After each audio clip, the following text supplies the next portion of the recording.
chances are you've heard about the newest entrant to the very crowded and very competitive realm of AI models, DeepSeek. It's a startup based in China, and it caught everyone's attention by taking over OpenAI's coveted spot for most downloaded free app in the US on Apple's App Store. So how? Well, by releasing an open source model that it claims can match or surpass the performance of other industry leading models and at a fraction of the cost. Now, the specific model that's really making a splash from DeepSeek is called DeepSeek R1. And the R here, that implies reasoning, because this is a reasoning model. DeepSeek R1 is their reasoning model. Now, DeepSeek R1 performs as well as some of the other models, including OpenAI's own reasoning model. That's called O1. And it can match or even outperform it across a number of AI benchmarks for math and coding tasks, which is all the more remarkable because according to DeepSeek, DeepSeek R1 is trained with far fewer chips and is approximately 96% cheaper to run than O1.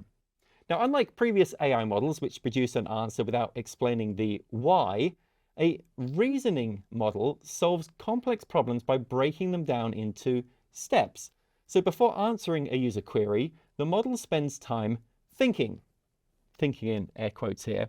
And that thinking time could be a few seconds or even minutes. Now, during this time, the model is performing step-by-step analysis through a process that is known as chain of thought. And unlike other reasoning models, R1 shows the user that chain of thought process as it breaks the problem down, as it generates insights, as it backtracks as it needs to, and as it ultimately arrives at an answer.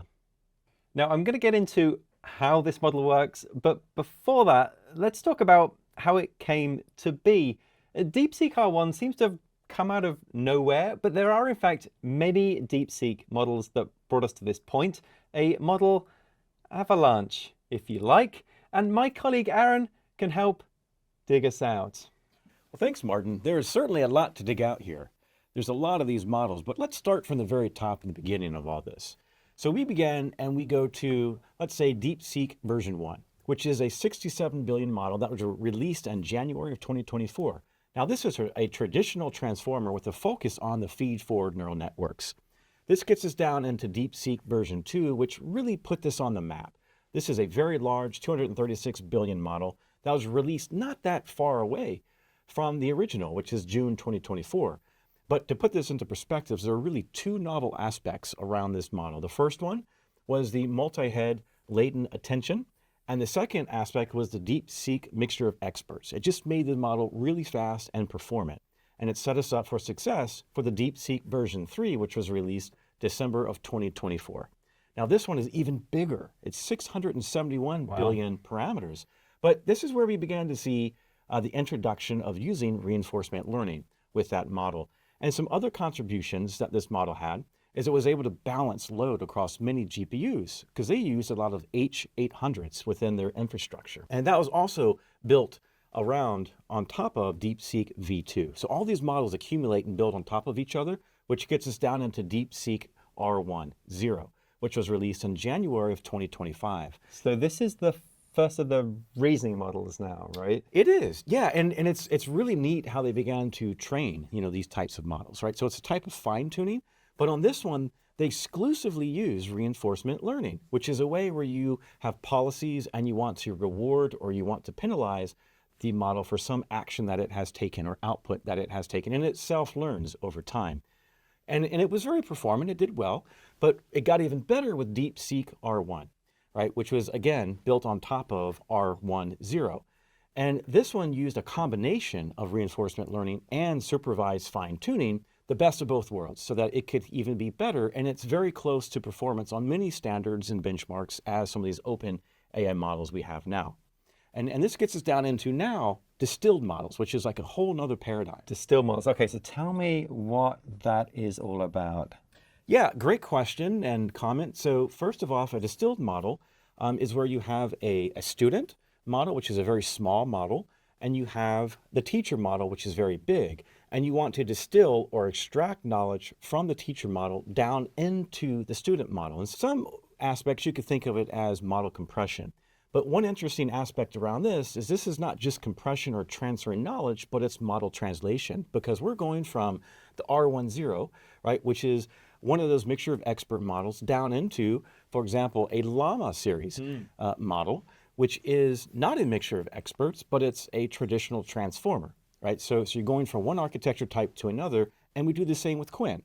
Right? So there's different series of models that are the foundation that we then distill into from the R10. Well, thanks. That's really interesting to get the history behind all this. It didn't come from nowhere, but with all of these distilled models coming, I think you might need your shovel back to dig your way out of those. Thank you very much. There's going to be a lot of distilled models, so you're exactly right. I think I'm going to go dig. Thanks. So R1 didn't come from nowhere. It's an evolution of other models. But how does DeepSeek operate at such comparatively low cost? Well, by using a fraction of the highly specialized NVIDIA chips used by their American competitors to train their systems. In fact, I can illustrate this in a graph. So if we consider different types of model and then the number of GPUs that they use, well, DeepSeek engineers, for example, they said that they only need 2,000 GPUs, that's graphical processing units, to train the DeepSeek V3 model. DeepSeek V3. Now, in isolation, what does that mean? Is that good? Is that bad? Well, by contrast, Meta said that the company was training their latest open source model, that's Llama 4, and they are using a computer cluster with over 100,000 NVIDIA GPUs. So that brings up the question of how is it so efficient? Well, DeepSeek R1 combines chain of thought reasoning with a process called reinforcement learning. This is a capability that Aaron mentioned just now, which arrived with the V3 model of DeepSeek. And here, an autonomous agent learns to perform a task through trial and error without any instructions from a human user. Now, traditionally, models will improve their ability to reason by being trained on labeled examples of correct or incorrect behavior. That's known as supervised learning. Or by extracting information from hidden patterns. That's known as unsupervised learning. But the key hypothesis here with reinforcement learning is to reward the model for correctness, no matter how it arrived at the right answer, and let the model discover the best way to think all on its own. Now, DeepSeek R1 also uses a mixture of experts architecture, or MOE, and a mixture of experts architecture is considerably less resource intensive to train. Now, the MOE architecture divides an AI model up into separate entities or subnetworks, which we can think of as being individual experts.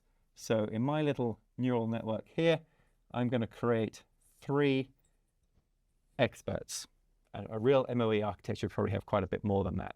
But each one of these is specialized in a subset of the input data, and the model only activates the specific experts needed for a given task. So a request comes in, we activate the experts that we need, and we only use those, rather than activating the entire neural network. So consequently, the MOE architecture reduces computational costs during pre-training and achieves faster performance during inference time. And look, MOE, that architecture isn't unique to models from DeepSeek. There are models from the French AI company Mistral that also use this. And in fact, the IBM Granite model, that is also built on a mixture of experts architecture. So it's a commonly used architecture.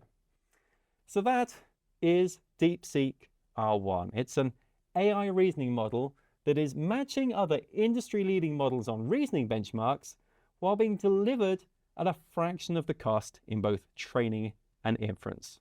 All of which makes me think that this is an exciting time for AI reasoning models.